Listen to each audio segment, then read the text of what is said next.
Diyos na mahabagin. Ang busaw. Lumabas ang busaw. Kakainin niya ang buwan. Magmadali ka, Rime.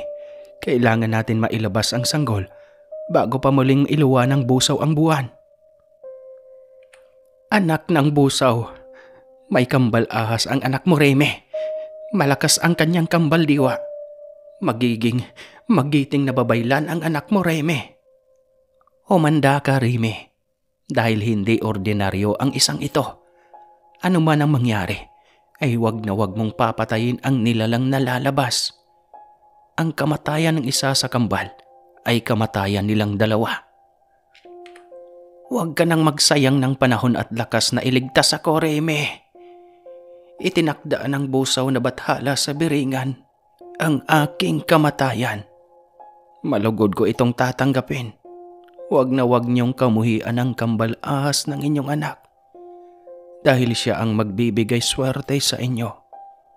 Tinupad lang ng kambal ahas ang kanyang responsibilidad. At iyon ang iginawad na parusa sa akin.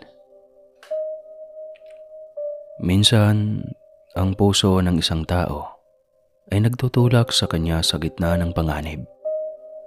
Hindi para sirain ang likas na batas ng mundo, kundi upang hanapin ang pag-asang maaaring mailigtas ang isang mahal sa buhay.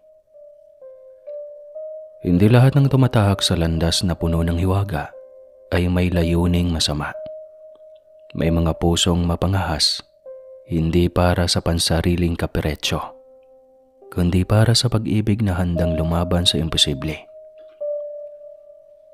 Pagbati sa iyo, Sir Casper, at sa masusugid na tagapakinig sa himpilang ito. Sa mundong ibabaw ay may mga lihim na mas piniling itago ng panahon. Mga puok na binabalot ng hiwaga at mga alamat na winawalang bahala ng mga modernong kaisipan. Ngunit ngayon na nakikinig ka sa channel na ito, ay hayaan mong isalaysay ko sa iyo ang isang kwento na mahirap paniwalaan, pero sadyang nangyari na sa nakalipas. Buhay na buhay sa pintig ng puso, pag-ibig at sakripisyo. Isang mag-asawang nangahas hindi upang suwayin ang kalikasan, kundi upang isalba ang pag-asang magkaanak. Sa kanilang paghahanap ay tumapak sila sa lupaing hindi basta-bastang mararating. Ito ang biringan. Tawagin mo na lamang po ako, Sir Casper, sa pangalang Crispin. Ang kwentong ibabahagi ko ay kwento ng aking mga magulang na tawagin na lamang natin sa pangalang Maria at Rime. Taong 1998 sa Tayabas, Quezon. Isang mag-asawa na 10 taon nang nagsasama pero bigo pa rin magkaroon ng anak. Sa kabila ng mahabang panahon na pinagkaitan ng anak, ay hindi pa rin sila nawawala ng pag-asa. Patuloy silang naniniwala na ipagkaloob sa kanila ang anak na matagal na nilang inaasam. Buwan ng Marso noon, panahon ng Semana Santa o banal na araw. Habang abala sa pag-iistima si Maria sa kanyang alagang bulaklak sa maliit na bakuran, ay may lumapit sa kanya na matandang babae. Ineng, maaari bang makahingi ng kaunting kanin? Gutom na talaga ako. Aba Lola, ang init-init ng panahon, bakit naglalakad ka? Wala ka man lang mandala na pantakip sa ulo. Panata ko ito, Ineng, kapag malapit nang sumapit ang banal na araw. Naglalakbay talaga ako sa malalayong lugar para mangalap ng aking kakailanganin sa panggagamot. Nagkataon lang na nalimutan ko ang aking baon na tubig at pagkain. Sa mahal na araw pa naman ay hindi ako kakakain. Pasyensya ka na, Ineng, kung naabala kita. O siya, ituloy mo na lang ang ginagawa mo. Akmang aalis na ang matanda kaya nagmadali si Maria na pigilan ito. Sandali lang, Lola. Halika. Doon tayo sa madabong na puno ng balete. Umupo ka lang muna doon at ikukuha kita ng bagong salang na kape. Masarap ang niluto ko na ginataang gabi na sinahugan ko ng banisil. Tiyak na magugustuhan mo iyon, Lola. Malapit na ring dumating ang aking mister, kaya sabay na tayong mananghalian. Aba, Ineng, hindi ba nakakahiya? Baka magalit pa ang mister mo. Mabait ang mister ko, Lola. Tiyak na matutuwa iyon kapag nakita ka. Mahilig iyon magkapagkwentuhan sa mga matatanda. Sigurado na mantala ang paglalakbay mo kapag nakausap mo ng mister ko. Sige, Lola. Maghahanda lang ako ng tanghalian. Inihanda ni Maria ang pagkain at isa-isang inilabas para doon kumain sa ilalim ng punong balete. Maalinsangan ng panahon kaya angkop na doon na lumatag ng makakain. Pagkalabas ni Maria ay dumating na ang kanyang mister, galing sa pastulan, ng kanilang alagang baka at kalabaw. Paglabas ni Maria ay ganadong-ganado na ang kanyang mister sa pakikipag-usap sa matanda. Mabuti at dumating ka, Reme. Kanina pa kita hinihintay para mananghalian. May bisita pala tayo, Maria. Sana naghuli ako ng malalaking dalag at hito para mayroon tayong pandagdag sa ating ulam. Ang sarap pa naman iihaw iyon. Babalik pa naman si Lola Soledad. Hayaan mo, Lola, sa pagbalik mo ay ipaghahanda ka namin ng masasarap na ulam. Ang mga ere talaga. Ako na nga ang nakikikain. Kayo pa iyong nag-aalala. Sapat na nga sa akin ang lamig lang at lagyan ng mainit na tubig. Sobra-sobra na ang inihain ninyo sa akin. Ngayon pa lang ay nagpapasalamat na ako. Balik ka, Lola, ha? Hintayin ko ang pagbabalik mo. Agahan mo, Lola, ang pagpunta para matagal tayong makapag-usap o makapagkwentuhan. Hayaan mo, iho.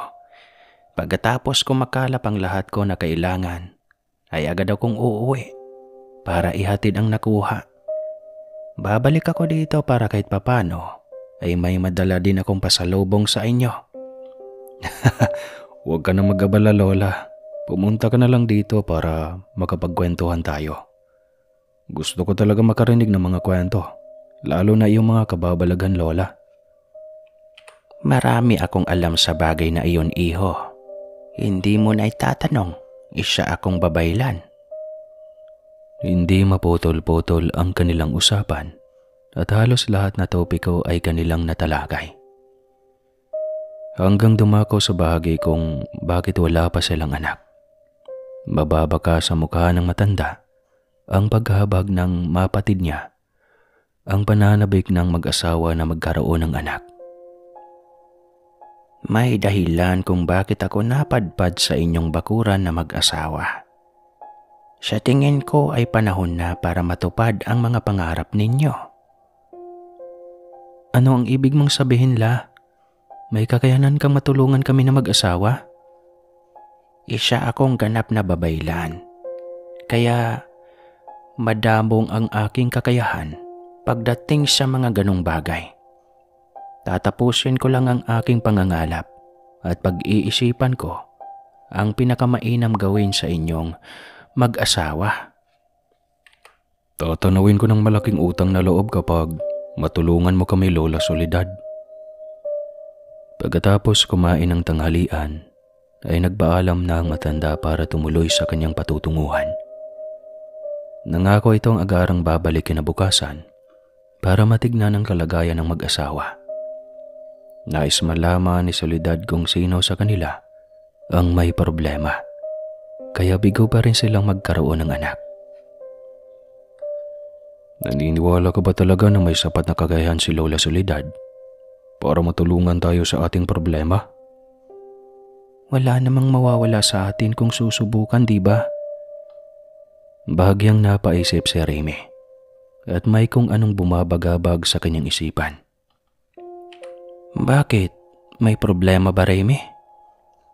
Ayaw ko lang, Maria, na muli kang malungkot kapag mabigo tayo ulit. Ilang beses na ba tayong lumapit sa doktor, pati sa mga albularyo, pero lahat ay nauwi sa wala. Ako ang naaawa sa iyo, Maria, Sa tuwing nabibigo tayo, tahimik ka lang pero nararamdaman ko na apektado ka sa bawat pagkakataon na nabibigo tayo. Hanggat may panahon pa, Remy, ay hindi ako magsasawa na sumubok. Wala namang may mawawala at isa pa ay sanay na ako. Huwag ka nang mag-alala sa akin. Ano man ang kahinatnan ng gagawin ni Lola Soledad ay malugod kong tatanggapin. O siya, ikaw ang bahala. Basta Maria, tandaan mo lang, kahit wala tayong anak, ay hindi magbabago ang pagmamahal ko sa iyo. Alam ko naman yun, Remy. Pero wala namang masama kung patuloy tayong aasa na balang araw ay ipagkakaloob din ng Panginoon ang ating hinihiling. Tinupad ni Lola Soledad ang kanyang pangako. Muli siyang bumalik sa mag-asawa para tuparin ang kanyang pangako. Pagbalik ng matanda ay dala na niya ang kanyang gamit sa panggagamot. Ganap siyang babaylan. Kaya ang sentro ng kanyang gawain ay umaayon sa ritual, pag-aalay at pagbababaylan. Pagkatapos siyang maidaos ang pagbababaylan, ay isang malalim na buntong hininga ang kanyang pinakawalan. Mababasa sa kanyang mukha ang kawalan ng pag-asa. Matamlay siyang bumaling sa mag-asawa para ipagtapat ang kanyang natuklasan. Ikinalulungkot ko.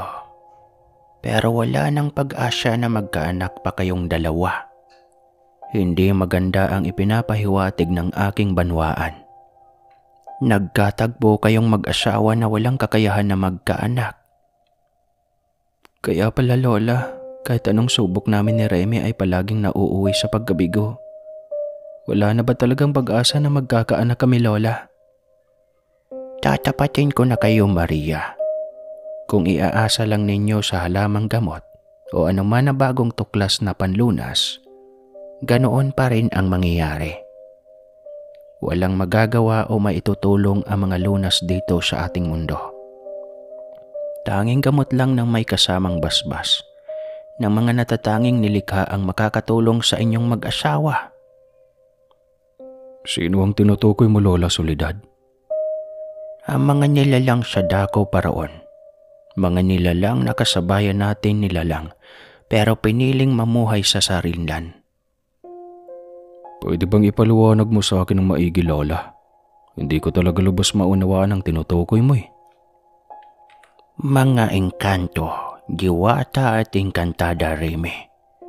Sila ang mga natatanging nilalang na may malawak na kaalaman pagdating sa medisina. Makakaya nilang magbigay lunas ng karamdaman gamit ang kanilang natural na kakayahan. Ang mga halamang gamot na tumutubo sa kanilang mundo ay sadyang mahiwaga. Makakaya nilang dugtungan ang buhay ng isang mortal na malapit ng mamayapa. Sa tingin mo, Lola Soledad, ay may magagawa ka para matulungan kami ng sinasabi mo na engkanto at engkantada? Wala tayong sapat na pagmamay-ari na makakapantay sa kanilang maibibigay. Maliban na lamang kung kukunin natin iyon ng sapilitan. Handa ako, Lola Soledad, na gawin ang tinutukoy mo. Diretsahang sambit ni Maria sa matanda. Mababakas naman sa mukha ni Remy ang pag-aalinlangan sa padalos-dalos na desisyon ng kanyang asawa. Hindi tama ang gagawin mo, Maria. Kasalanan ng kumuha ng bagay na walang pahintulot. Natatakot ako na baka sa halip na makakabuti sa atin ang ating gagawin, ay lalo lang makakasama. Nakadepende sa inyong mag-asawa ang desisyon. Sa paparating na Semana Santa, ay nakatakda na ang pagkahinog ng puno ng gintong niyog na matatagpuan lamang sa pusod ng banal na lungsod. O mas kilala natin sa katawagang beringan. Sagrado ang beringan para sa mga engkanto dahil dito nagmumula ang kanilang walang hanggan na buhay. Subalit tanging mga hinirang lamang ang makakapasok sa beringan. Kahit ang mga engkanto mismo na mababang uri, hindi makakapasok sa banal na lungsod. Kamatayan ang katumbas kapag may engkanto na mababang uri ang tumangka na pumasok sa beringan na walang bahintulot. Ganoon naman pala, Lola Soledad. Bakit mo pa sinasabi sa amin ang tungkol sa bagay na ito? Kung imposible naman palang marating ang Biringan. Tsaka napakalayo nun, ha? Nasa Visayas daw yun. Pagkakaalam po ay nasa Samar daw. May halong pagkainis ang tinig ni Remy dahil sa sinabi ng matanda. Ayaw niyang mabuhay pa ang pag-asa ni Maria kung imposible naman pala na mangyari. Ipinagbabawal, iho. Hindi ko naman sinasabi na hindi tayo makakapasok. Tandaan mo, Remy, isa akong babaylan. Malawak ang kaalaman ko pagdating sa mga ganoong bagay. Ilan na ba ang binaway ko mula sa loob ng Biringan? Hindi mo pa lubos na nasasaksihan ang kakayahan ko. Pasensya ka na, Lola Soledad. Ayaw ko lang naman umasa si Maria sa bagay na imposible namang mangyari. Napakaraming beses na kaming sumubok pero pawang kabiguan ang aming napapala. Naiintindihan ko ang hinaing mo, iho. Pangako, gagawin ko ang lahat para matupad lamang ang pangarap niyong mag-asawa na magkaroon ng sariling anak. Ngayon pa lang ay nagpapasalamat na ako, Lola Soledad. Ikaw ang katuparan na matagal na naming pangarap na mag-asawa. Huwag ka mo niyang magpasalamat sa akin, iha. Hindi madali ang landas na ating tatahakin bago natin makamit ang bagay na tinutukoy mo. Ang tanong ko na lang ngayon sa inyong mag-asawa, kung desidido na ba talaga kayo na gawin ang bagay na ito. Binabalaan ko kayo. Sadyang mahiwaga at misteryo ang Biringan, kaya kailangan na buo ang loob mo bago pumasok sa mismong pusod nito. Handaan na ako, Lola Soledad. Maaari namang ako na lang ang gumawa kung ayaw ni Remy. Lubos ko naman siyang maiintindihan kung iyon ang desisyon niya. Aminado si Remy na hindi madali ang desisyon na kailangan niyang gawin. Subalit sa tuwing nakikita niya ang kasiyahan sa mukha ng kanyang asawa, ay napapawi ang agam-agam at takot na namumuo sa kanyang dibdib. Sakaling tanggayan niya ang alok ng matanda, ay maaaring maging dahilan iyon ng pagpanglaw ng kanilang samahan bilang mag-asawa. Sigurado na paulit-ulit siyang uusigin ni Maria pagdating ng araw. Kailangan niyang umayon sa kagustuhan ni Maria para walang sisihan pagdating ng panahon. Nakapagpasya na ako, Lola Soledad. Sasamahan ko si Maria. Sasamahan ko ang aking asawa kung saan man siya mapadpad. Gagawin ko ang lahat ng bagay na makakapagpasaya sa kanya. Ayaw ko na habang buhay akong mumultuhin ng panghihinayang. Kung sadyang may paraan pa para magkaroon kami ng anak. Iyon lang naman ang inihintay ko na kasagutan mula sa iyo, Remy. Ayaw ko niya maging ugat pa ito ng inyong sigalot na mag-asawa. Ihahanda ko ang ating kailangan para sa papalapit na mahal na araw ay papasok tayo sa Biringan. Ihahanda ko rin ang aking sarili. Maaring mangyari, Lola Soledad. Malugod naman namin tatanggapin kung ano man ang kahinatnan ng ating pagpasok sa Biringan. Kailangan talaga, Maria. Buo na dapat ang ating isipan na maaaring mapahamak tayo sa pagpasok doon. Gagawin ko ang lahat para makalabas tayo ng ligtas at kompleto sa loob ng Biringan. Kailangan na walang mapapahamak dahil iyon naman ang ating bagay. Ang mabuo at maging kompleto ang inyong pamilya bilang mag-asawa. Pagkatapos mag-usap ay umalis na ang matanda para tuparin ang kanyang tinutukoy na paghahanda. Mahigpit niyang ibinilin sa mag-asawa na dalasan ang pagniniig sa palapit na Semana Santa bilang paghahanda sa kanilang bagay. Mukhang umaayon sa akin ang ritual na ipinapagawa ni Lola Soledad. Masaya ito. O paano, Maria? Simulan na natin ngayon. Sira, maligo ka muna doon. Ibagahanda kita na makakain para magkaroon ka ng sapat na lakas enerhiya. Napahalakhak na lang si Remy sa sinambit ng kanyang asawa, pero ang totoo ay punong-puno ng pangamba ang kanyang puso't isipan sa maaaring kahinatnan ng kanilang balak. Naging makulay at punong-puno ng bakbakan ang mga gabing dumaan sa buhay ng mag-asawa bilang tugon sa bili ni Soledad. Bago pa sumapit ang Semana Santa, ay kusang sumuko si Maria sa kanyang mister. Ay, sapat na siguro ang ginawa natin, Remy. Tinalo pa natin ang panahon ng ating pulot gata. Ikaw lang yata ang ganadong-ganado sa pinapagawa ni Lola Soledad. Hindi sinusunod ko lang ang bili ng matanda. Hindi pa nga todo ang pagpapakitang gilas ko eh. Akala ko may kasunod pa. Sumusuko ka na pala. Ay nako, Remy. Sigurado kung pareho lang tayo na walang deprensya, pihado taon-taon ang panganganak ko. Ayaw mo kasing magpaawat eh. Nakakalungkot lang dahil puro lang tayo gawa ng gawa, pero wala namang nabubuo.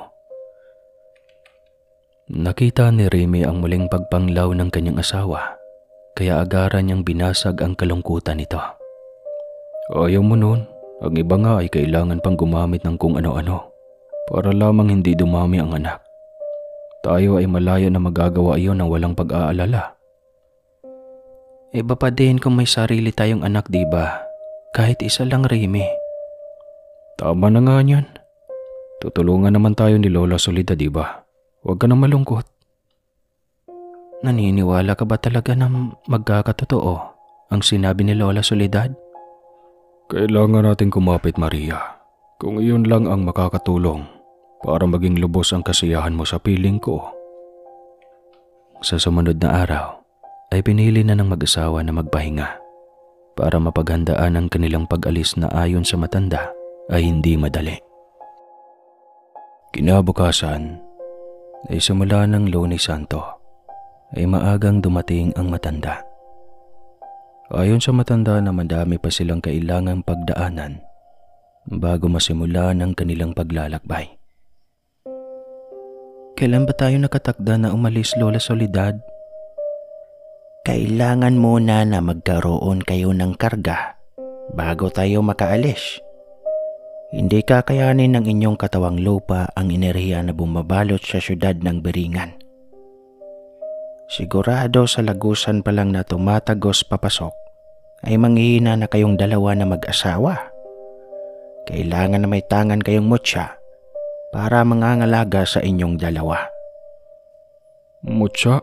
Paano namin iyon makukuha, Lola Soledad? Kailangan na ang mutya ang kusang pumili sa inyo. Tanging mutya lamang ang may sapat na kakayahang pangalagaan kayong dalawa. Ang mutya ay lalang ng kalikasan.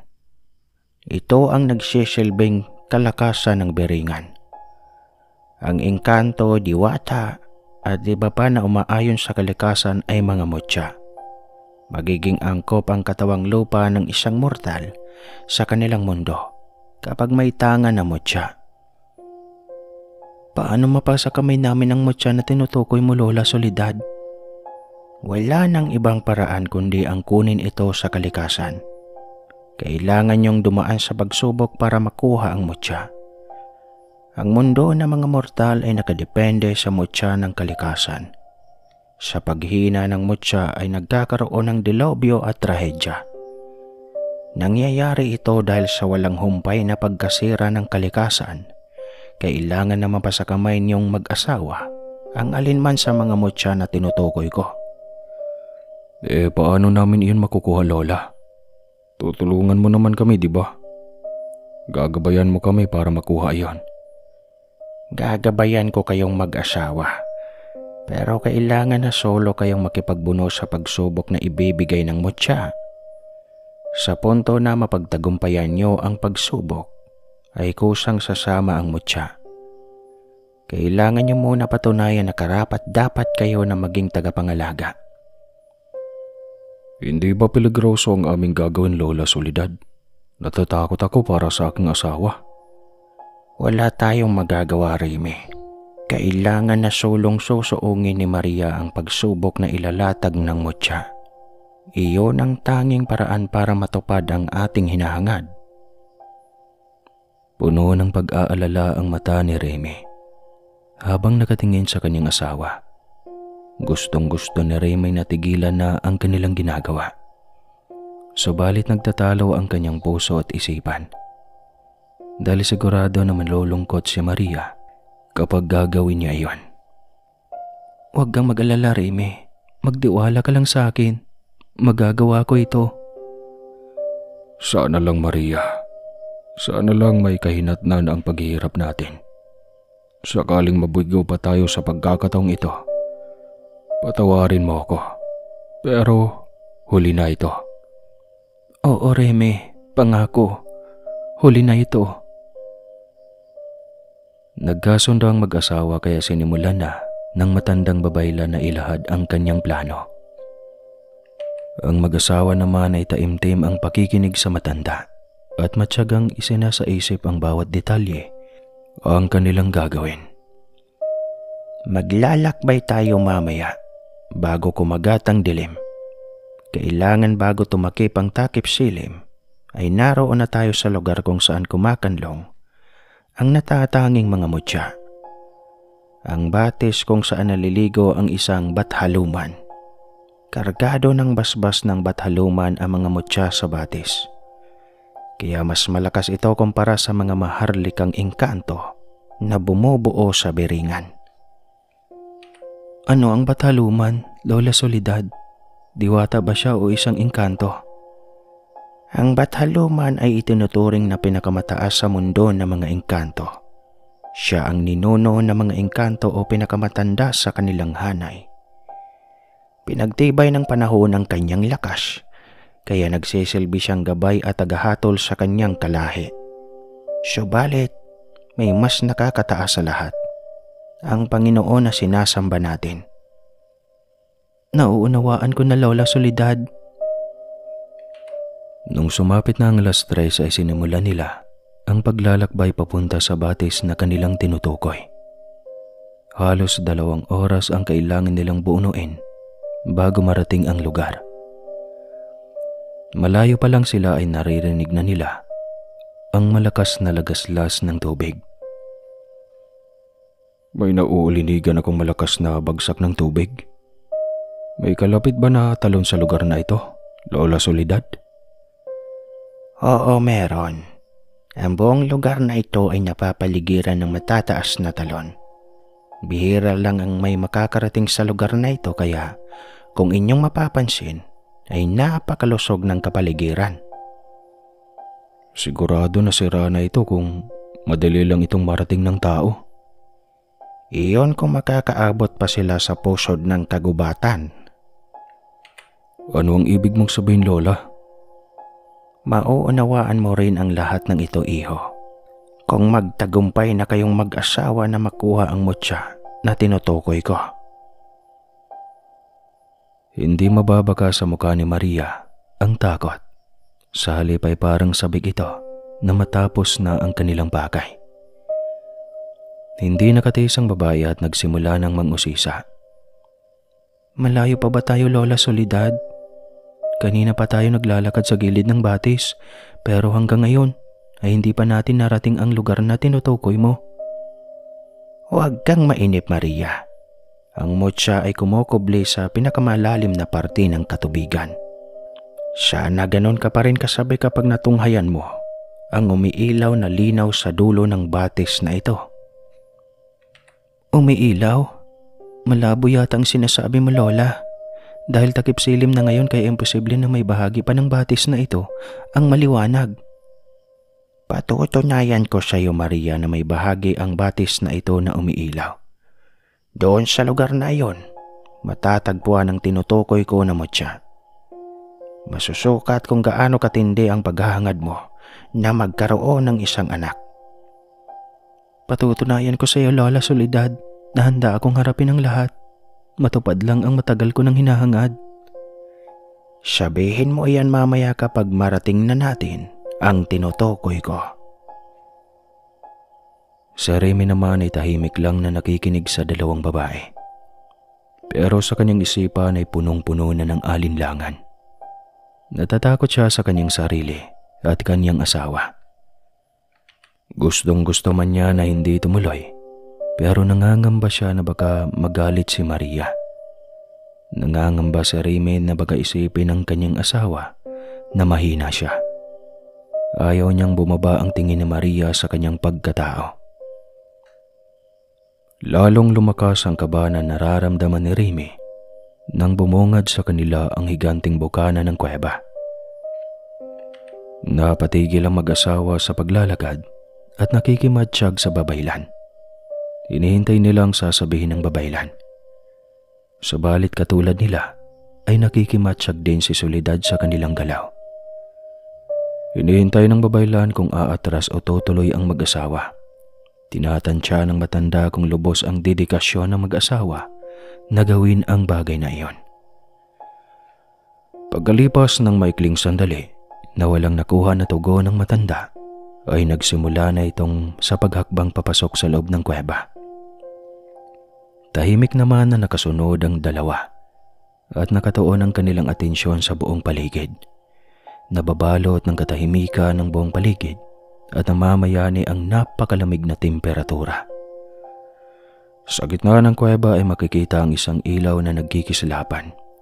Umaabot iyon sa kisame ng kuweba na kanilang pinasukan. Iyon lang ang tanging tanglaw na kanilang mababanaag sa loob. Nagmadali silang sumunod sa babaylan na papunta doon ang daan na tinatahak.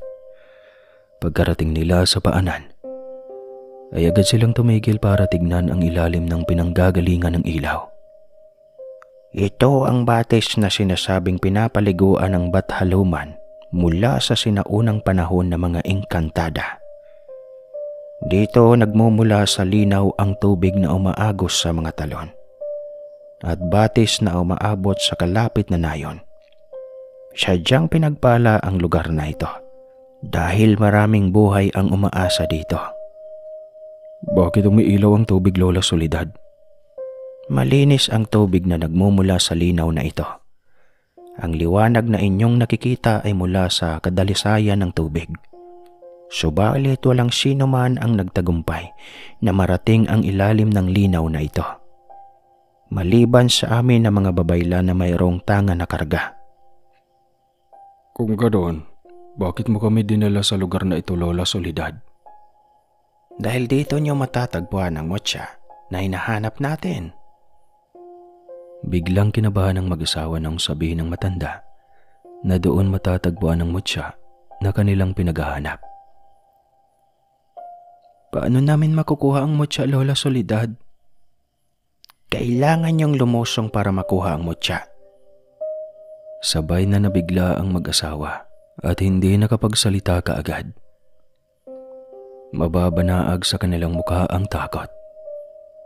Lola Soledad, sigurado ka ba sa sinasabi mo? Napakalalim ng linaw na ito. Paano namin iyon gagawin? Dito na masusukat kung gaano kasidhi ang hangarin niyo na mag-asawang magkaanak. Kailangan na maramdaman ng mutya na mabuti ang hangarin niyo na mag-asawa. Malalim ang pinaghuhugutan ng isang mutya. Kaya kahit taliwas sa batas ng engkanto ang inyong pakay, hindi pa rin imposible na mapagbibigyan kayo na mag-asawa.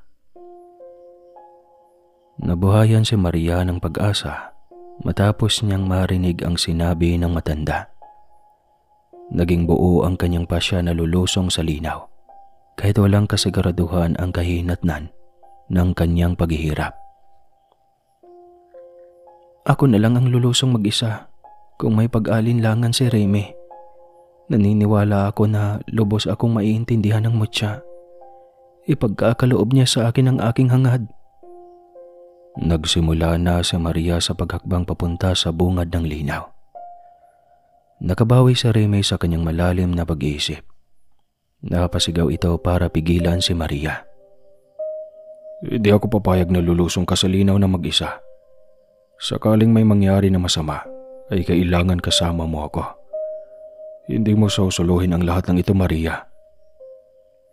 Paglapat pa lang ng paa ng mag-asawa sa tubig, ay agad namuo ang malakas na ipo-ipo sa linaw. Nag-alangan si Remy na tumalon, kaya muli niyang binalingan si Soledad. Nakuha naman ng matanda ang nais iparating ni Remy, kaya kaagad itong tumugon. Mangmotya ng bulalakaw ang may kagagawa ng ipo-ipo. Sa linaw bumabagsak ang bulalakaw sa tuwing bumabalik ito sa kalangitan. Lumusong na kayong dalawa bago pa tuluyang maglaho ang lagusan sa ilalim. Hindi buo ang loob ni Remy sa kanilang gagawin, kaya nagkusa na si Maria na hatakin ang kanyang mister. Bumalaw silang mag-asawa sa malakas ng pag-inog ng higanting ipo-ipo. Ang buong akala ni Remy na mababaw lang ang linaw, pero nabigla siya na ubod pala ito ng lalim. Halos pawang kulay bughaw na ang kanyang makikita sa kailaliman ng anyong tubig na kanilang kinalalagyan. Nararamdaman na ni Remy ang pagkaubos ng kanyang hangin sa kanyang baga. Nararamdaman niya ang pagpupumiglas ni Maria na makawala hanggang sa tuluyan itong makabitaw. Tinibayan palalo ni Remy ang kanyang loob at agad na ginalaw ang kanyang braso para masundan ang kanyang asawa. Nakita niya si Maria na papunta sa pinakailalim na bahagi ng linaw, hanggang sa narating nilang dalawa ang pinakalalim pa nito. Kinakapos na si Rene ng kanyang hininga, dahil na rin siguro sa kanyang bisyo na paninigarilyo. Si Maria naman ay kahit papano ay natatagalan ang sandali na hindi makahinga. Napaatras silang dalawa nang bigla na lamang mahagip ng kanilang paningin ang dalawang nilalang na may ulo ng tao pero may buntot ng isda. Pagkakita nilang dalawa ay bahagya pa silang natakot. Pero nang nakita rin nilang dalawa na may hawak sila ng bula na may lamang hangin, naliwanagan ng mag-asawa na nais lang ng kataw na sila ay tulungan. Ang babaeng kataw ay suminyas pa sa kanilang dalawa na lumapit. Hindi na nagsayang ng oras si Remy at agad na lumapit. Agara namang kumilos si Maria para sundan ang kanyang mister. Pinakawala ng dalawang kataw ang hawak nilang bula na dumiretso sa direksyon ng mag-asawa. May kung anong mahika ang bula na mula sa dalawang kataw dahil muling napuna ng hangin na nawala sa kanilang baga. Nakabawi ang mag-asawa na agad namang bumaling sa dalawang kataw para magpasalamat. Suminyas ang lalaking kataw na magmadali silang pumaroon sa pinakamalalim na bahagi ng linaw. Subalit habang sila'y papalapit, ay lalong lumalakas ang agos papunta roon. Ang dalawang kataw na tumulong sa kanila ay walang humpayang paglangoy para basagin ang ipo-ipo na lumalapit sa mag-asawa. Muntik nang matangay si Maria ng malakas na agos. Pasalamat na lang siya dahil agad siyang nakahawak sa buntot ng kataw. Mahigpit ang paghawak niya sa buntot, kaya noong hatakin nito si Maria, pabalik ay malakas siyang iwinasiwas, papunta sa pinakamalalim na bahagi ng linaw. Nagkaroon ng ideya si Remy, kaya nagmadali siya at mabilis na lumangoy papunta sa kinaroroonan ng lalaking kataw. Nakuha naman ng lalaking kataw ang nais ni Remy na mangyari, kaya nagmadali siyang kumuha ng buwelo para maihagis ito papunta sa kinaroroonan ni Maria. Dagtagumpay ang lalaking kataw na maihagis si Remy sa kinaroroonan ni Maria. Pagkarating nila doon, ay nahagip ng kanilang mga mata ang isang kabebe na mayroong laman na bato. Doon nagmumula sa bato ang liwanag na umaabot sa ibabaw ng tubig. Suminyas ang dalawang kataw na kunin nila ang kabebe na mayroong laman na bato. Si Maria ang unang kumilos dahil si Remy ay nagdadalawang isip pa sa mga oras na yon. Pagkahawak ni Maria sa kabebe ay agad niyang kinuyom sa kanyang palad para hindi na makawala. Subalit hindi inaasahan ni Maria ang bubungad sa kanya. Namalipit siya sa sakit dahilan para mabitawan niya ang kabebe. Naging alisto naman si Remy para saluhin ang kabebe na nabitawan ni Maria. Kakaiba ang nangyari kay Remy dahil sa punto na matagumpay niyang nahawakan ang kabebe ay nagagawa niyang makahinga sa tubig.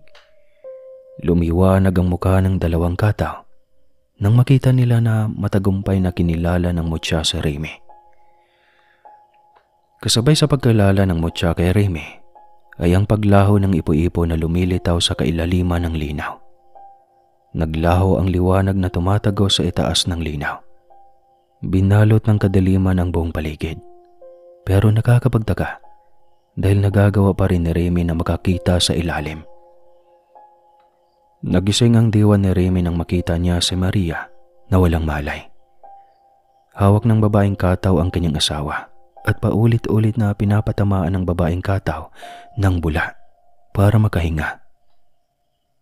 Hindi na nagsayang ng oras si Remy at agarang gumalaw para puntahan ang kanyang asawa. Tila nababasa ng dalawang kataw ang isipan ni Remy. Kaya mabilis silang lumangoy para maging mabilis ang pag-ahon ng mag-asawa. Pag-aahon nilang apat ay bumungad sa kanilang harap si Soledad na matyagang sinusubaybayan ang pulso ng tubig. Nakalublob ang kanyang hawak na baston para matulungan ang mag-asawa. Binati ng dalawang kataw ang matandang babaylan na patunay sa kanilang ugnayan. Binabati kita, Remy, dahil nagawa mo na kilalanin ka ng mutya. Simula ngayon ay ikaw na ang tagapangalaga ng mutyang bulalakaw. Ikaw ang pinili ng mutya dahil malamang mas dalisay ang iyong kalooban kumpara kay Maria. Lola Soledad, maaari bang unahin mong matulungan si Maria? Natatakot ako baka mapano ang asawa ko. Kumalma ka lang, iho. Walang may nangyaring masama sa asawa mo. Si Josabel na ang bahala sa kanya. Agad na tumango ang babaeng kataw kay Soledad. Ipinakilala ng matanda ang dalawang kataw na ayon sa kanya ay kanyang gabay mula sa katubigan. Ang lalaking kataw ay tinatawag niya sa pangalang Ozoros. Ang matanda na mismong nagkumpirma na mag-asawa sina Ozoros at Josabel. Tinawag niya ang makapangyarihang kataw para tulungan silang malampasan ang pagsubok na ibinibigay ng mutya. Maraming salamat mga kaibigan. Siguradong napahamak na kaming dalawa ng asawa ko kung hindi kayo dumating. Hindi sumagot ang lalaking kataw, sa halip ay humalinghing lang ito. Naiintindihan ng matanda ang huni ng kataw, kaya nagkusa na itong ipaabot kay Remy ang nais nitong sabihin. Walang anuman, kaibigan. Hangad lang namin na magtagumpay kayong mag-asawa sa inyong minimithi. Yun ang nais na sabihin ni Ozoros, Remy. Kinabot ni Remy ang kanyang kamay sa lalaking kataw na malugod naman itong tinanggap. Bumaling ang atensyon ni Soledad sa mutya na hawak ni Remy. Kasalukuyang naroon pa rin ang mutya sa loob ng kabibi. Kunin mo ang mutya, Remy. Ngayon din bago pa ito tuluyang maglaho sa kanyang lagayan. Pagkatapos, ano ang gagawin ko, Lola Soledad? Lunukin mo ang mutya. Ngayon na. Ngayon din ay gawin mo. Nagdadalawang isip pa si Remy na sundin ang sinabi ng matanda. May kalakayan ng mutya na naroon sa loob ng kabibi. Subalit nakikita niya ang mukha ng matandang babaylan na seryoso. Kaya kaagad niyang sinipat ang kabibi para makuha ang batong nakaipit. Ibinuhos ni Remy ang kanyang ibayong lakas para mabuksan iyon, pero sadyang malakas ang pagkaipit nito sa loob. Lumangoy si Ozoros palapit kay Remy para tulungan itong mabuksan ang kabibi. Iabot mo kay Ozoros ang kabibi, Remy. Hayaan mong siyang tulungan ka. Pinilit ni Ozoros na matuklap ang kabibi para mabuksan ito. Mababa ka sa mukha ng lalaking kataw na nahihirapan ito sa pagbubukas. Ilang beses siyang sumubok hanggang matagumpay niyang makalas sa pagkaipit ang mutya. Pagkakuha niya sa mutya ay agad niya itong inaabot kay Remy. Nanginginig ang kamay ni Remy na inabot ang mutya at diretsyo niya itong isinubo. Pagkalapit ng puting bato sa kanyang lalamunan, ay nagkusa na itong gumalaw para pumasok sa katawan ni Remy. Sa una ay nahihirapan si Remy na maisubo ang mutya. Pero pagkalipas ng maikling sandali, ay tuluyan na niya itong nalunok. Nakaramdam si Remy ng pagbabago sa kanyang katawan at biglang naglaho ang panghihina dahil sa pagsubok na kanilang pinagdadaanan. Lola Soledad, bigla yata akong lumakas. At bakit parang dumami tayo sa loob ng kuweba? Mga engkanto ang nakikita mo, Remy. Dahil sa mutya ay nagbukas ang iyong kakayahan na makakakita ng mga nilalang sa ibang dimensyon. Huwag kang matakot dahil hanggat hawak mo ang mutya ay hindi ka nila masasaktan. Si Maria, kumusta na ang asawa ko? Huwag kang mag-alala dahil ligtas na ang asawa mo, Remy. Magbabalik din ang kanyang malay kapag nakabawi na siya ng lakas. Sa ngayon ay hayaan mo munang makapagpahinga siya para mapuna ng lakas na nawala sa kanya. Umalis na si Lola Soledad at Remy pagkatapos nilang magpaalam at magpasalamat sa dalawang katao na tumulong sa kanila. Walang kahirap-hirap na binuhat ni Remy ang kanyang asawa na kasalukuyang wala pa ring malay. Nakahiga na si Maria nang bumalik ang kanyang malay tao. Pagkagising niya ay agad niyang hinanap ang mutya. Sadyang masidhi ang hangarin ni Maria na magkaroon ng anak. Kaya kahit sa bingit ng kamatayan ay iyon pa rin ang kanyang iniisip. Saan ang mutya? Hindi naman nakuha ang mutya, Lola. Remy, anong nangyari? Kumalma ka, iha. Nagtagumpay kayong mag-asawa na makuha ang mutya. Subalit ang mister mo ang pinili ng mutya at hindi ikaw. Ganoon talaga, iha. Kung sino ang mas may dalisay na kalooban ay siya ang pipiliin ng mutya. Malamang ay hindi pa sapat ang kadalasayan ng iyong puso, kaya mas kinilala nito ang iyong mister. Ang importante ay naramdaman ng mutya na mabuti ang inyong hangarin. Iyon naman ang mahalaga sa ngayon. Salamat. Ang buong akala ko ay mabibigo na kaming dalawa ni Remy. Ano na ang susunod naming gagawin, Lola? Bukas, bago pumutok ang bukang liwayway, ay aalis tayo. Sasabay tayo sa pagsibol ng liwanag na papasok sa beringan. Ayon sa matanda na bumubukas ang beringan sa unang pagsilay ng liwanag mula sa portal ng kanilang lugar. Agad bumabalik ang harang kapag tuluyan ng tumataas ang tirik ni Haring Araw. Sanay ang engkantong mabuhay sa kadiliman, kaya kahinaan para sa kanila ang matagalang pagkababad sa araw. Kinabukasan ay maagang umalis ang mag-asawa kasama si Soledad. Muli silang bumalik sa lugar kung saan nila nakuha ang mutya. Pagkarating nila doon ay naroon na ang dalawang kataw na tumulong sa kanila.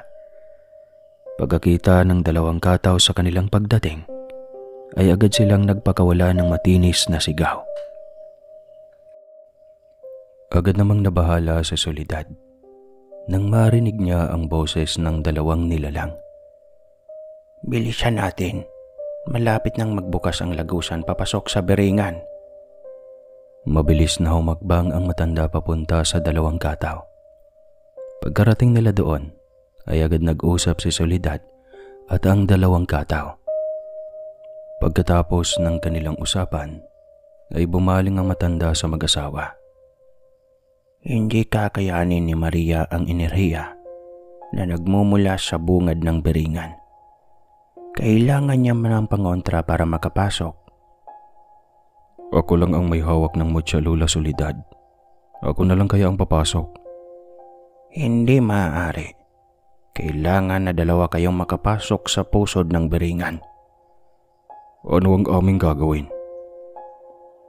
Mababaka sa mukha ni Remy ang pag-aalala sa kanyang asawa. Nahabagang dalawang kataw sa mag-asawa, kaya lumapit si Josabel kay Ozoros.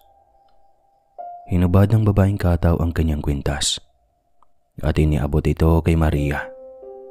Ngumiti pa ito at tumango habang inaabot ang kanyang kwintas. Tanggapin mo, Maria, ang kwintas ni Josabel. Mapalad kayong mag-asawa dahil ipinagkaloob ng kataw ang kanilang luha na isang beses lang sa 100 taong lumalabas. Ingatan mo, Maria, ang luha ni Josabel dahil kaakibat ng kanyang kamatayan ang pagkaubos ng kanyang luha. Labis-labis ang pasasalamat ni Maria sa kataw dahil ipinagkaloob niya ang kanyang luha kahit walang kasiguraduhan na makakalabas pa sila sa beringan. Muling lumikha ng ingay ang 2 kataw at sa puntong iyon ay parang itinataboy na silang 3. Ibinibigay na ng ating mga kaibigan ang hudyat na magbubukas na ang beringan. Kailangan na nating magmadali bago pa ito muling magsara. Inabangan ng 3 ang pagpula ng kalangitan, kasabay ng paglitaw ng bukang liwayway ang kanilang paglusong sa linaw. Pagkabigay ni Soledad ng hudyat na sila'y lulusong, ay agad tumalo ng mag-asawa. Mabilis silang bumulusok pa ilalim.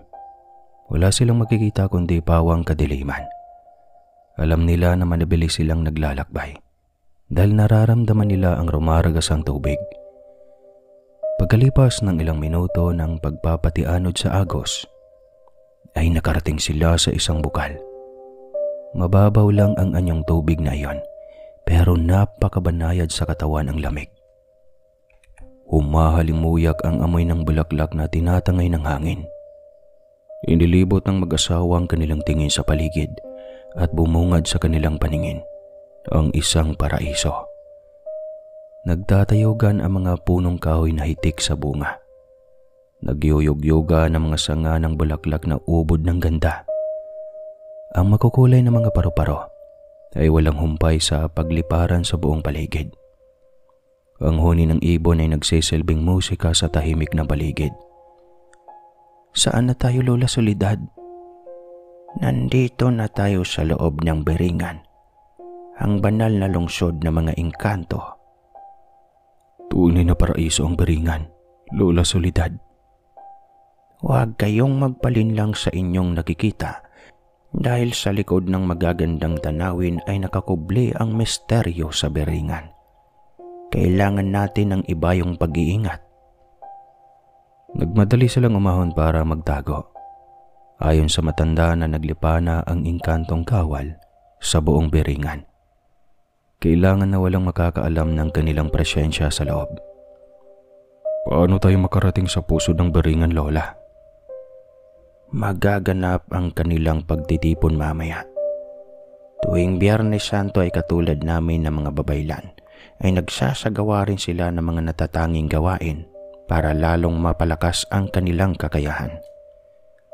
Gagamitin natin ang pagkakataon na iyon para makalapit sa puno na nagbibigay ng buhay, ang kambal na gintong niyog na katulad sa banahaw. May kakambal ang punong iyon sa mundo natin. Malimit iyon na hinahanap ng mga babaylan para makakuha ng niyog para gamitin sa paglikha ng langis. Hinihintay na lang 3 ang tamang pagkakataon para simulan ang pagpaparoon sa puno ng buhay. Hinintay na lang 3 na maglaho ang mga engkanto sa paligid. Magiging hudyat iyon na nagsisimula na ang kanilang pagtitipon. Ayon sa kaalaman ni Soledad na sadyang nililisan na mga engkanto ang punong makabuhay para magpalakas. Gagamitin nila ang pagkakataong iyon para makalapit sa sinasabing puno na kanilang bagay. Eksaktong katerikan ng tanghali ay nagsimulang magsipulasan ang mga engkanto. Hindi nila naramdaman ang presensya ng 3 dahil sa ginagawang pangontra ni Soledad. Paulit-ulit niyang kinakatok ang kanyang tungkod sa lupa para maikubli ang kanilang presensya. Agad ibinigay ni Soledad ang hudyat para simulan na nilang 3 ang pagsugod palapit sa pusod ng beringan. Pagkarating ng mag-asawa sa sinasabi ni Soledad na puno ng buhay, Napaatras silang tatlo dahil sa liwanag ng nagmumula doon. Kambal na gintong puno ng niyog ang bumungad sa kanila. Hitik na hitik ito sa bunga, pero ang malaking hamon sa mag-asawa kung paano sila makalapit doon. Maliban sa nakakasilaw na liwanag, ay mayroong nakabantay sa puno. Nakapulupot sa gintong puno ng niyog ang bulaw na banakon. Halata na hindi pangkaraniwan ang nasabing ahas dahil sa kulay nito at laki. Pagkakita niya sa tatlo ay agad itong nagpakawala ng likido. Pagkalapat ng likido sa lupa ay agad na lumihab. Mag-ingat kayong dalawa. Isang busaw ang nagbabantay sa puno ng buhay na yan. Isa siyang bathala kaya kailangan ng masidhing pag-iingat. Lubha siyang malakas kumpara sa ibang engkanto na narito. Siya ang tagabantay ng puno laban sa mga susubok na kukuha ng bunga. Kailangan na matalo nyo ang busaw bago kayo makakuha ng bunga. Paano namin iyon gagawin, Lola Soledad? Ano ang laban namin sa isang bathala? Andito tayo, Remy. Susubukan natin. Pinapangalagaan kayong mag-asawa ng tangan niyong mutya at luha ng kataw. Makakaya niyong dalawa na sanggain ang kanyang kamandag. Maniwala lang kayong dalawa sa inyong kakayahan. Magagawa niyo itong magkasama. Habang tumatagal ang pagkababad ng mag-asawa sa nakakasilaw na liwanag na nagmumula sa puno ng buhay, unti-unti silang nasasanay hanggang sa nagagawa na nilang makatunghay doon ng diretsyo.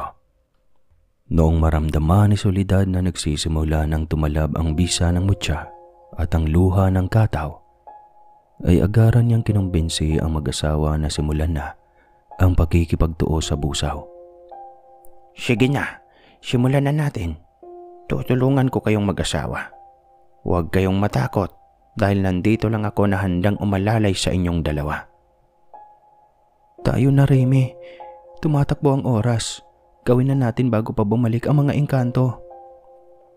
Sana lang umayon sa atin ang swerte.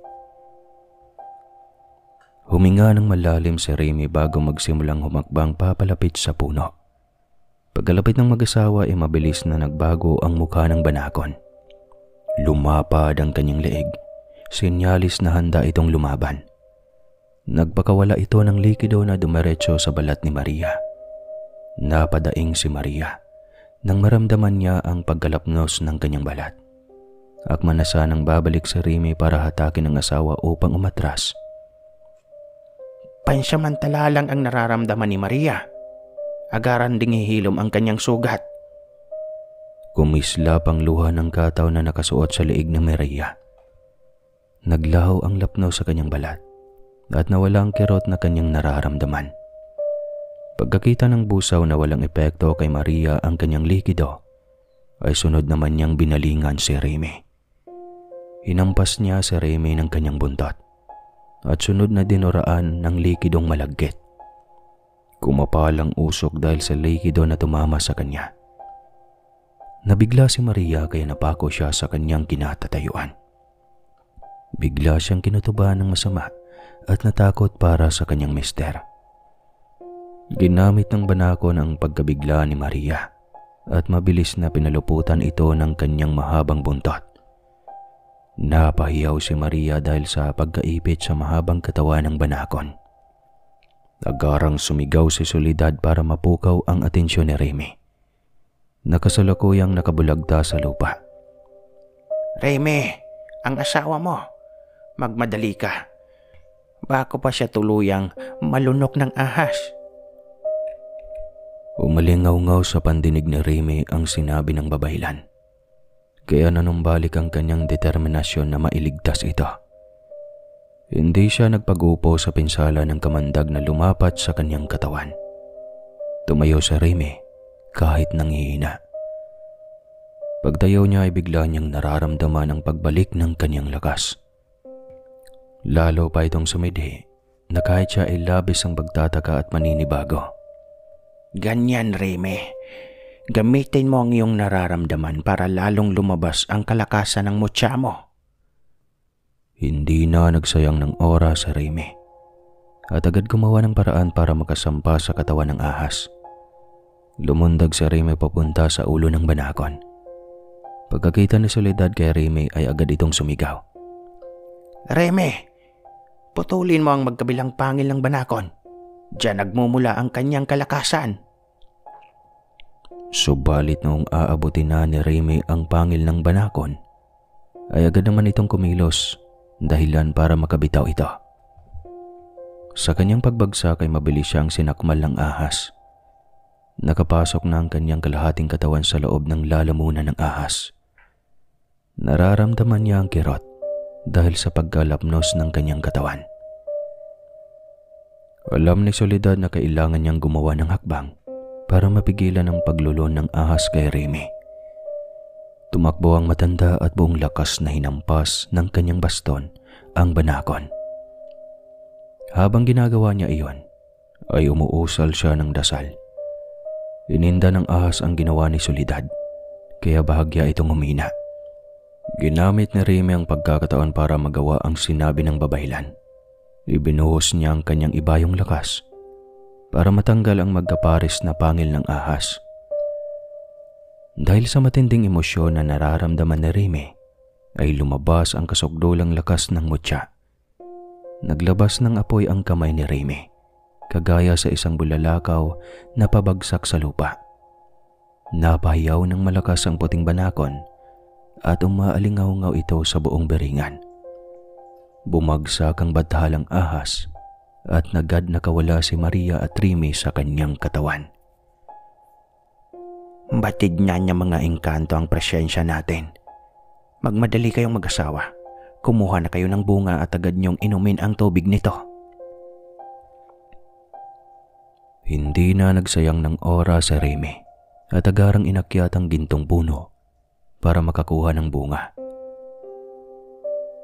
Mabilis niya iyong binuksan at uminom. Ganoon din ang ginawa niya sa kanyang asawa. Sa muli nilang pagbaling sa buong paligid, ay napapalibutan na silang tatlo ng napakaraming engkanto. Matalim ang tingin na ipinupukol sa kanilang tatlo at mababaka sa kanilang mukha ang galit. Mabilis na kumilos sa mga engkantong may hawak ng sandata at kalasag para hulihin silang tatlo. Hindi naman nagpatinag si Soledad at mabilis na ibinaon sa lupa ang kanyang tungkod. Napabagsak niya ang mga engkanto na papalapit sa kanilang tatlo. Subalit napapalibutan na silang tatlo ng mga engkanto, kaya wala na silang madadaanan. Hubarin mo ang kwintas, Maria, at iabot mo sa akin. Ano ang gagawin mo sa kwintas, Lola Soledad? Huwag ka nang magtanong. Sumunod ka na lang sa akin. Tanging ang kwintas lang ng kataw ang maaaring makapagpaligtas sa atin. Hindi na nagsayang ng oras si Maria. Nagmadali siyang alisin sa kanyang katawan ng kwintas at agaran itong inaabot sa babaylan. Subukan niyong lumapit sa amin. Sabay-sabay tayong mamamatay sa loob ng beringan. Batid niyo ang mangyayari kapag binasag ko ang sisidlan ng luha ni Josabel na reyna ng mga kataw. Nabiglang mag-asawa sa sinabi ni Soledad. Ang mag-asawang kataw na tumutulong sa kanila ay isa palang reyna at hari. Tignan na lang natin kung may magagawa kayong mga engkanto sa kapatagan kapag pinasok ng tubig alat ang buong beringan.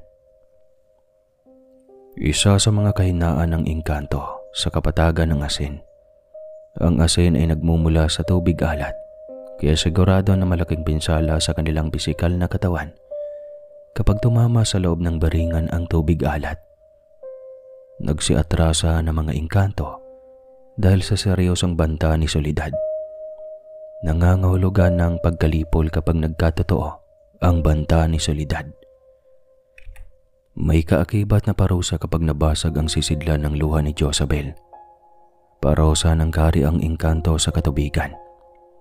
Biglang lumitaw mula sa isang sulok ang grupo ng mga engkanto na nakasuot ng magagarang damit. Ang grupo ay nagpapagitnaan ng isang babae na ang buhok ay puno ng palamuting diamante. Agad nagsitabi ang grupo ng mga engkanto. para magbigay daan sa dumating. Agad namang binalaan ng matanda ang mag-asawa na huwag magpapatinag. Ang babaeng engkanto na dumating ay si Malaya. Siya ang anak ni Carolina. Siya ang tumatayong reyna ng mga beringan sa kaharian ng mga patyasa. Hayaan niyo akong kumausap sa kanya. Nagpatayo na si Soledad para siya ang makaharap ni Reyna Malaya. Matalim ang tingin na ipinupukol ng Reyna sa matanda. Subalit sadyang malakas ang loob ng matanda at sinalubong ng tingin ang Reyna. Malakas talaga ang loob mo, babaylan. Siguraduhin mo lang na makakaya mong panindigan ang pinasok mo. Tignan na lang natin kung hanggang saan ka dadalhin ang tapang mo. Hindi mo ako matatakot, Reyna Malaya. Alam mo kung ano ang mangyayari kapag binasag ko ang luha ni Reyna Jezabel.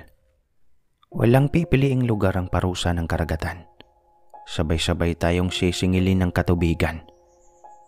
Alam mo na kagaya mo lang sa Reyna Jezabel na may basbas na mga bathala. Matalino ka, babaylan. Hayaan ko kayong makalabas sa aking kaharian. Hayaan ko na sumibol ang buhay sa sinapupunan ng mortal na kasama mo. Iyon naman talaga ang pakay mo. Kaya mo sila tinutulungan. Ibinibigay ko ang basbas sa sanggol. Pero ngayon pa lang ay binabalaan na kita. Ang anak ng beringan ay mananatiling anak ng beringan. Nabuo siya sa lugar ng beringan kung saan ay nakatira ang hanay ng mga mamaharlika at dugong bughaw na mga engkanto. Nararapat lamang na bumalik siya kung saan siya nabibilang sa tamang panahon. Ngayon din ay binababa ko ang utos at matutupad ang kanyang iwinika. Magaganap ang aking tugda sa tamang panahon. Nabuwal si Maria sa kanyang kinatatayuan nang bigla na lang siyang tamaan ng enerhiya mula sa itaas. Halos lahat ng engkanto na naroon ay nanghina dahil sa pagbagsak ng nasabing liwanag. Nagdesisyon na ang beringan, babaylan. Alam mo na walang makakabantay na kapangyarihan para mabaliktad ang itinakda ng isang kaharian. Adios. Sinubukan pa ni Soledad na saluhin ng kanyang tungkod ang nasabing enerhiya na lumikha ng nakakasilaw na liwanag. Subalit walang bisa ang ginawa ng matandang babaylan. Sa halip ay lumikha lang ito ng pinsala sa kanyang katawan. Biglang nanghina ang babaylan at kinakailangan pa niyang humawak ng maigpit sa kanyang tungkod para makatayo ng maayos. Ipangako mo lang, Reyna Malaya, na hindi mo guguluhin ang mag-asawang ito habang naghihintay tayong maganap ang takda. Kagaya ng aking iwinika ay malaya kayong makakaalis sa loob ng beringan. Panghahawakan ko ang iyong sinabi, Reyna Malaya. Habang nakikipag-usap ang matanda sa reyna ng beringan, ay hindi nila napansin ang pagbabalik ng busaw na itinuturing na isang bathala sa beringan. Umatake ang bulaw na busaw kaya nagsipulasan ang mga engkantong naroon. Sabay-sabay naman na nagpakawala ng enerhiya ang mga engkanto kasama ng reyna. Ginamit nila ang kanilang sandata para sanggain ang pagsugod ng makamandag na ahas sa tatlo. Inuutosan kita, busaw, na bumalik ka sa puno ng buhay. Nagkasundo na ang buong konseho ng beringan na hayaang makaalis ang tatlong mortal. Lilihis ka ba sa kagustuhan ng beringan? Nang marinig ng busaw ang sinabi ng Reyna Malaya, ay agaran itong kumalma at mabilis na bumalik sa gintong puno na kanyang binabantayan. Humayo na kayo, babaylan. Isama mo ang dalawang mortal. Hanggang sa muli nating paghaharap. Paalam. Hinawakan ng matandang babaylan at iginiya para pumaroon sa lagusan. Hindi na nag-usisa ang mag-asawa dahil sa mga oras na iyon ay nararamdaman nila ang labis na panghihina. Para ba silang nasusuka at masakit ang ulo? Napatagal na ang pagkababad natin sa beringan, kaya kailangan na nating magmadali bago pa tayo tuluyang mawalan ng malay. Nakabalik ang tatlo sa linaw kung saan sila lumusong. Pagkarating nila doon ay naghihintay na ang kawan ng kataw na dumala sa kanila papuntang Pangpang. Tinulungan silang tatlo na Reyna Josabel para muling manumbalik ang kanilang lakas. Agad inaabot ni Soledad ang luha ng kataw kay Reyna Josabel para ibalik ito. Tinanggap ng kataw ang luha pero agad naman itong ibinalik kay Maria. May sinabi ang Reyna ng kataw kay Soledad na tanging ang matandang babaylan lang ang nakakaintindi. Agad binalingan ng matanda si Maria para ipaabot ang naisabihin ng Reyna. Tanggapin mo ang kanyang luha, Maria. Napinsala ang espiritual mo na katawan, kaya kailangan mo ng lakas habang dinadala mo ang sanggol. Buntis na ako, Lola Soledad. Nagdadalang tao na ako. Oo. Subalit may bahagi ang beringan sa pagdadalang tao mo. Kaya kailangan na may tangan ka na karga para maitawid ang iyong panganganak. Tinanggap ni Maria ang kwintas at agad na isinuot sa kanyang leeg. Nakaramdam kaagad si Maria na mayroong gumagalaw sa kanyang sinapupunan. Mayroon agad gumagalaw. Malamang ay bunga ng kanyang kasabikan, kaya hindi niya napansin ang naging akto ng kanyang mister.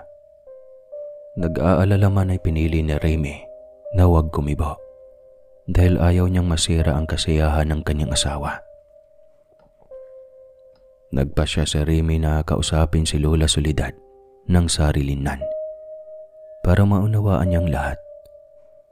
Agad namang tumugon ng babaylan at niyaya niya itong mag-usap sa hindi kalayuan. Ipagtapat mo nga sa akin, Lola Soledad, ang totoo. Ano ang ibig sabihin ng Reyna ng beringan?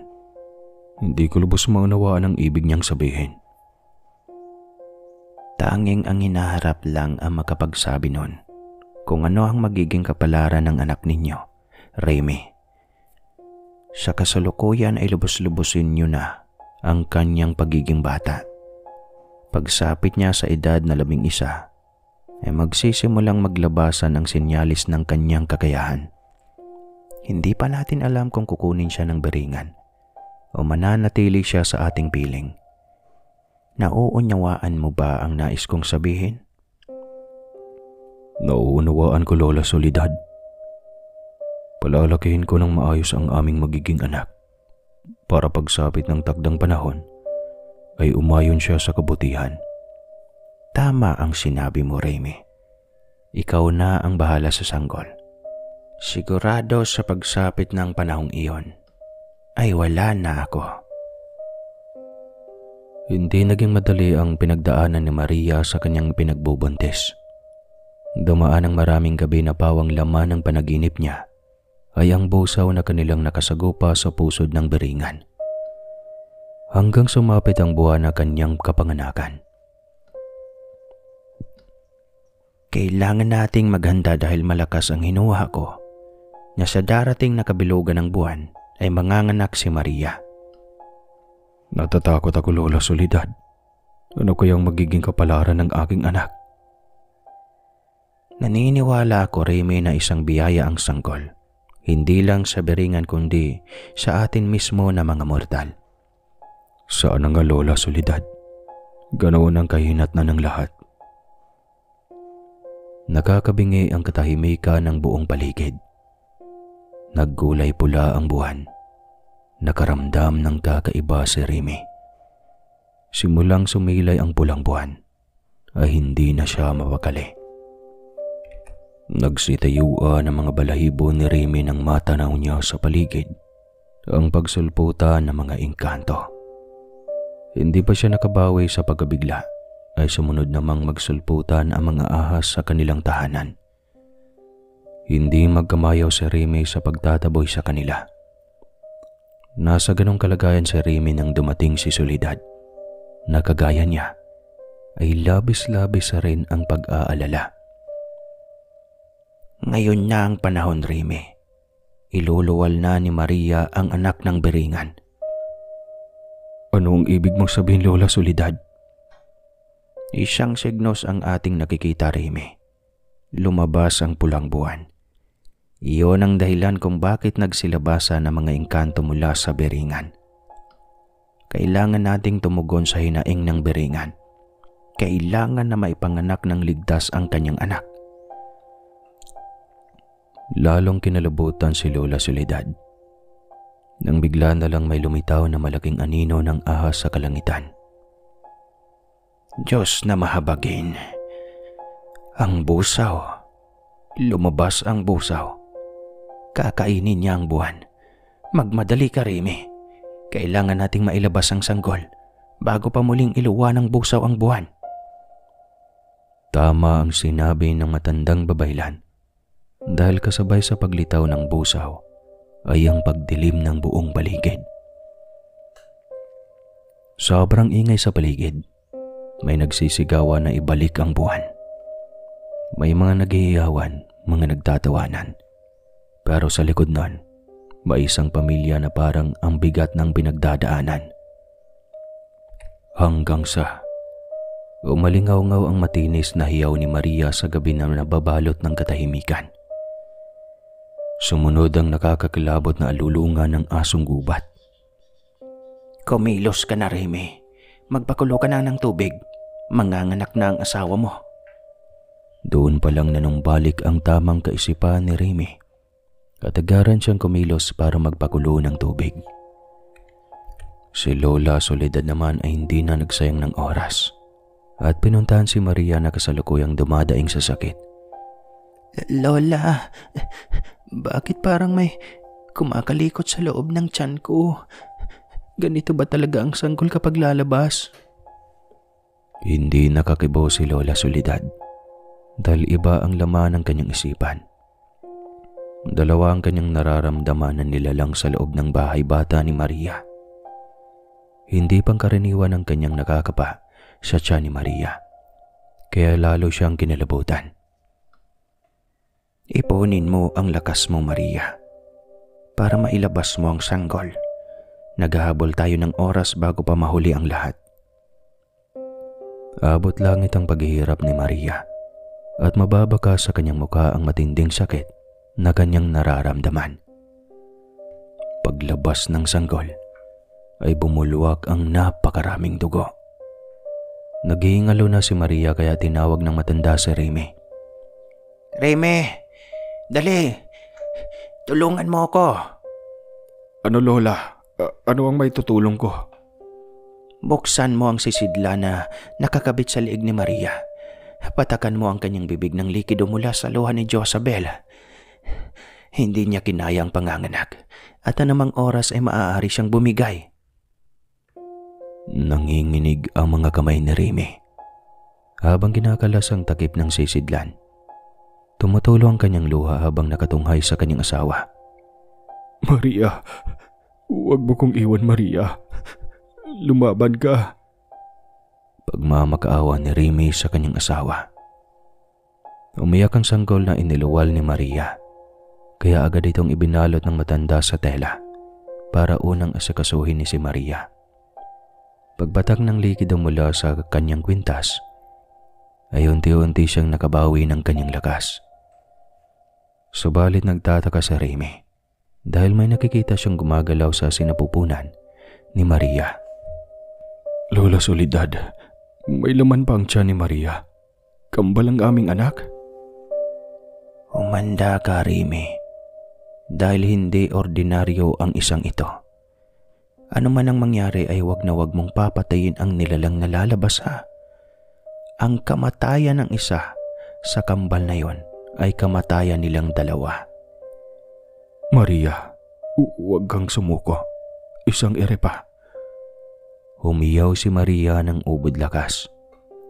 Bumulahog sa kanyang pagkababae ang isang malaking ahas. Napatras ang babaylan.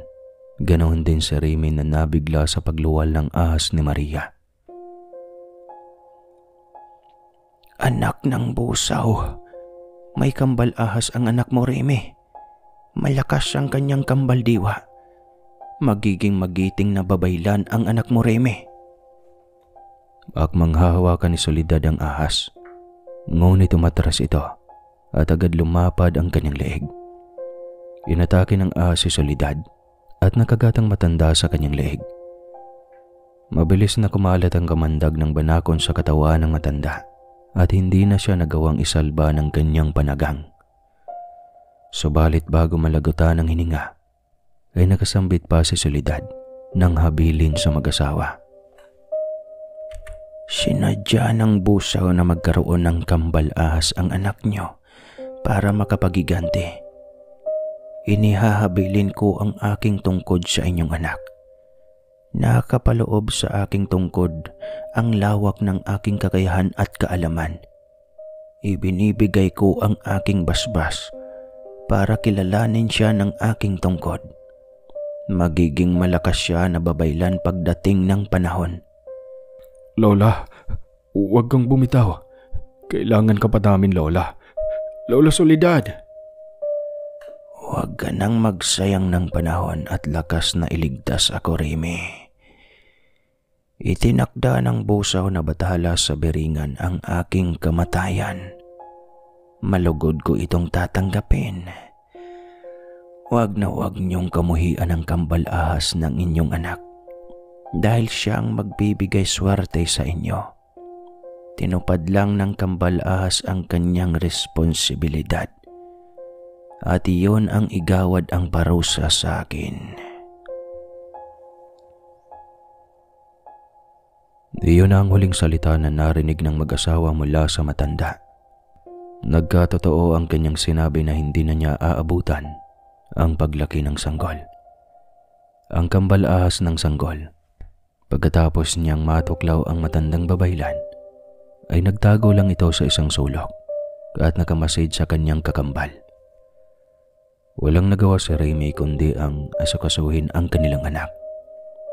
Pinutulan niya ito ng pusod gamit ang bagakay na inihanda ng babaylan. Pinaliguan niya ito ng maligamgam na tubig at binalot ng lampin.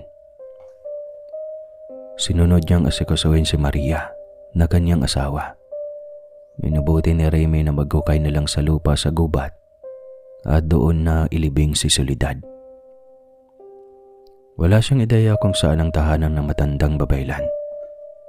Pagkatapos maasikaso na Reme ang lahat, at saka pa lamang sila nag-usap na mag-asawa.